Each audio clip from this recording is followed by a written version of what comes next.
Muy bien, último bloque del programa y tenemos dos candidatos de dos partidos que están a pulmón tratando de explicar sus propuestas. César Orgaz de Encuentro Vecinal y desde el Partido Humanista, tenemos a Eduardo González Holguín. Muchas gracias a los dos. No, gracias por invitarnos. Un placer. Sí. Tenemos no mucho tiempo, pero bueno, para que resuman sus propuestas. Acá el debate en esta campaña municipal se lo ha ganado la seguridad, digamos, la discusión. Yo no sé si no ha habido debate, pero sí críticas cruzadas, proyectos antagónicos.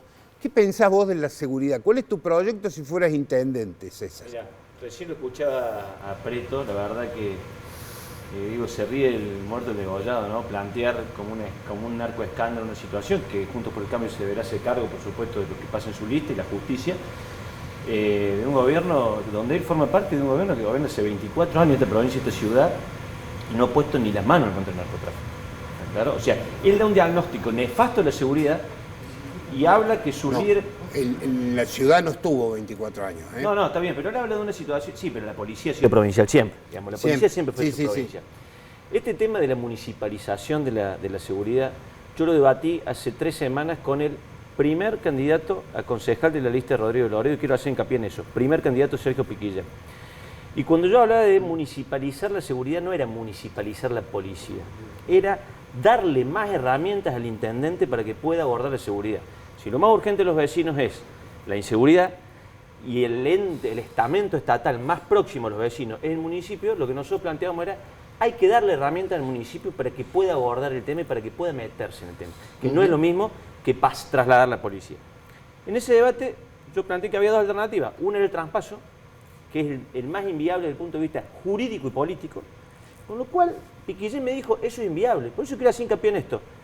El primer candidato concejal de Rodrigo Loredo dice que es inviable y Rodrigo, esta semana, para mí, producto de encuesta y focus group, que le dijeron, Rodrigo, polarizá con Pacerini y dejá fuera el resto de esta cuestión, sale con esta cuestión.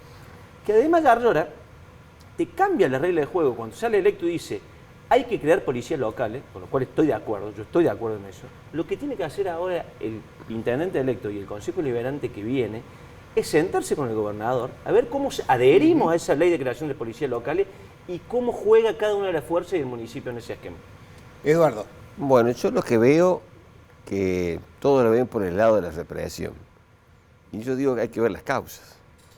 Y bueno, yo digo, hay dos grandes sistemas.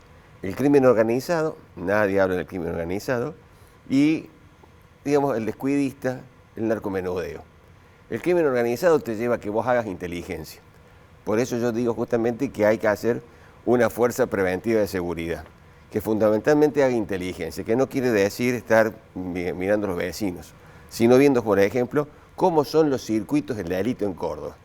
Tenemos el narcotráfico, tenemos el que vende 2 gramos de cocaína, tenemos el proveedor, es como, digamos, el comercio, mayorista más grande y el proveedor. Para eso vos necesitas una coordinación con la provincia y la nación, porque el proveedor de droga, digamos, viene a nivel nacional e internacional.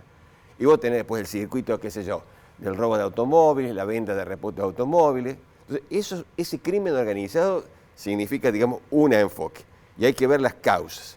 Y después está el otro, que es, digamos, la pobre persona que tiene que salir a robar porque no le alcanza. Yo siempre pongo de ejemplo una película que vos te vas a acordar, vos sos más o menos de la misma edad, de Sica, Ladrón de bicicleta, donde una persona italiana se ve obligada a robar una bicicleta porque le robaron justamente el principal instrumento que tenía para trabajar. 6'5" tengo yo, era chiquito cuando salió la claro, bien. Y entonces... Vos viste que él no dio la edad, ¿no? No, 6'9", 69. No soy mucho malo. Y bueno, y entonces, ¿qué pasa? A este problema lo agarra. Yo digo, ¿cuántos cordobeses están en ese problema? Entonces, un problema fundamental, digamos, para mí la pobreza. Y no estoy estigmatizando al pobre, sino que estoy viendo, digamos, de acuerdo. No, yo soy académico, ¿viste? Entonces voy a la investigación, ¿viste? Y entonces, ¿qué pasa? Hay que ver justamente esas ciudades que se ponen como ejemplo, que vos dejás el auto encendido con la llave puesta, la puerta abierta de tu casa, prácticamente no tienen pobreza. Entonces un problema fundamental es la pobreza. Y entonces, ¿yo qué digo? Yo hago una cosa mucho más global, que va por encima de todo eso y que lo abarca. Córdoba no ha tenido nunca, de estar en democracia, un plan de desarrollo económico y social. No sabemos justamente cuál es la capacidad productiva de Córdoba y a partir de eso generar pymes, generar empleo, generar justamente empleo de calidad que dé sustento a la familia, sustento a las empresas y sustento a la propia municipalidad. Y comienzas a trabajar ese problema de pobreza. Y con esta fuerza, digamos, preventiva de seguridad, hacer inteligencia y ver realmente cómo son todos estos circuitos y cómo la gente se ve obligada a veces a delinquir. Es muy importante lo que dice el padre Oberlin, cuando dice justamente, que yo creo que está más allá, digamos, de cualquier duda política, ¿no? Que él trabaja en barriadas pobres, en donde el chico, ¿no es cierto?, el adolescente, tiene como aspiración transformarse en narco, porque a partir de ahí consigue ingresos. Entonces ya está probado también por múltiples estudios que la gente prefiere vivir tranquila, y vivir tranquilo es vivir dentro de la ley. Y para vivir dentro de la ley vos tenés que tener un trabajo digno, y para eso un desarrollo económico importante, que Córdoba no lo tiene. Es una ciudad que va como una hoja al viento, no sabemos dónde va, ni en urbanístico, ni en lo, digamos, ni en lo económico, ni en lo social. Tiene que justamente Córdoba hacerse cargo. Y otra cosa que digo yo, que a veces no se tiene en cuenta, que la Municipalidad de Córdoba tiene un tamaño que es equivalente o mayor que muchísimas provincias argentinas. Y eso se desaprovecha. Entonces yo creo que por ahí pasa la cosa, y teniendo entonces un desarrollo con inclusión, o sea, ¿cómo combato yo en forma, digamos, directa? ¿Cómo decir? Bueno, yo combato, digamos, la inseguridad con inclusión social. Está bien. La inclusión social me parece que depende también de un contexto nacional, ¿no? Porque nacional, no nacional y provincial, pero vos tenés elementos, vos no podés tener una municipalidad, por ejemplo, que acá se dijo hace un rato, tenemos el 40% de la población debajo del nivel de la pobreza y no se le mueve un pelo digamos, la administración actual. Y un problema, por ejemplo, serio de la pobreza, ¿no es cierto?, es la inflación. ¿Por qué digamos, la Municipalidad de Córdoba no tiene, como otros municipios de la Argentina, acuerdos con el gobierno nacional para hacer control de precios? Y una muy, muy grande, por ejemplo, cuando aparece, digamos, la municipalidad que se llamaban alcaldías en Europa, sí, uno de los problemas fundamentales que tenía el alcalde era justamente el abastecimiento de alimentos.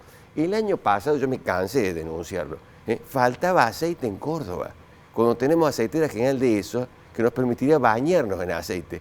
Y la municipal no vio justamente el problema del desabastecimiento. Y este es un problema ya que lo tenemos estudiado. Las empresas desabastecen, se da, digamos, una presión de demanda, y yo siempre digo, entre comillas, automáticamente por esa presión de demanda aumentan los precios. Y la municipal no hizo absolutamente nada. Y bueno, la inflación es una de las causas de la pobreza, porque otra cosa importante es que ver, no existen en lo que es la sociedad fenómenos unicausales. Todo es multicausal. Sí, claro. César, ahora, o empiezo por vos, de nuevo, y después pasamos a César. Me dejando al lado César. No, es para que abrir un tema y después dejarle el cierre del tema a César Orgaz. ¿Cómo sería la relación que vos plantearías con el SOEM? Bueno, yo tengo la ventaja que soy muy, pero muy amigo de Rubén Daniel, porque somos colegas. Hemos hecho... Sos licenciado en Economía, vos, claro, ¿no? Y Rubén también. Y Rubén también, claro. Y bueno, y hemos hecho materias juntas, hemos tenido cosas muy, muy bravas, porque estábamos en la resistencia durante la dictadura. Nosotros éramos un grupo justamente que estaba haciendo cosas, tratando Está justamente... bien, pero pásame lo que harías con el gremio. Quiero decir que tengo esa relación. Y bueno, yo una cosa que te digo, yo estoy totalmente en contra y estoy horrorizado por la precarización laboral que hay en la Municipalidad de Córdoba. Todo ese sistema, ¿no es cierto?, de artículo 7, 8, 9, para llegar, digamos, a la estabilidad, me parece horrible, me parece horrible.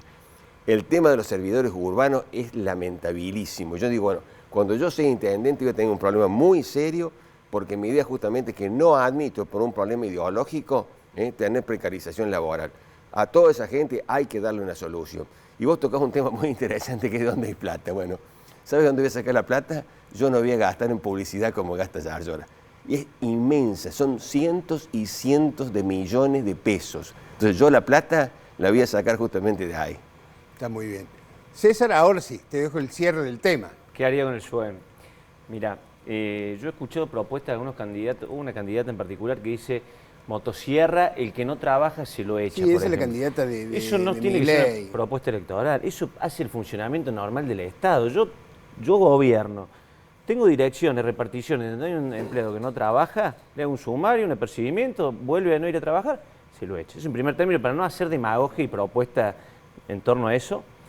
Segundo, yo creo que el SUOEM ha logrado realmente tener buenos sueldos en la Municipalidad de Córdoba en parte de sus empleados. Lo que tiene que entender el empleo público muchas veces es que la cláusula gatillo o el acompañamiento de la inflación muchas veces no puede ir acompañado, o muchas veces sí, depende cómo le va al país también. Cuando el PBI disminuye, todos somos más pobres y a veces el SUOEM tendrá que hacer el esfuerzo.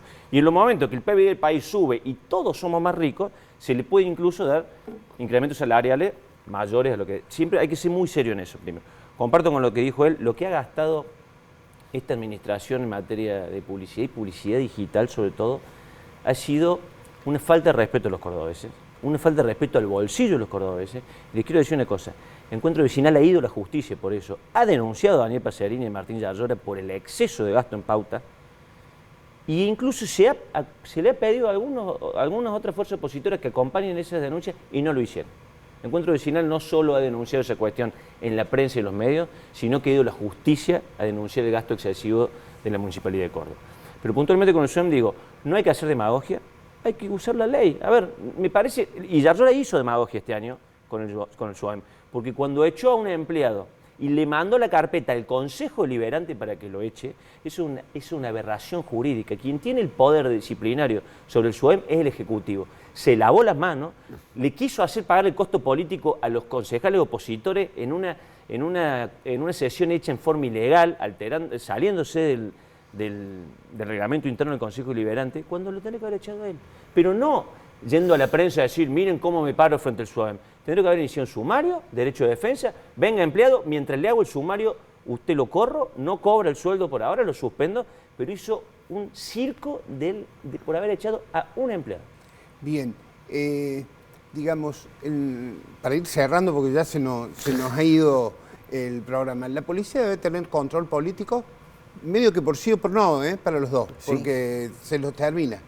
¿Cómo si debe tener? Por supuesto tiene que tener. O sea, es el jefe de la administración del Estado quien debe, es el gobernador de la provincia. ¿Debe haber un control político específico? Claro.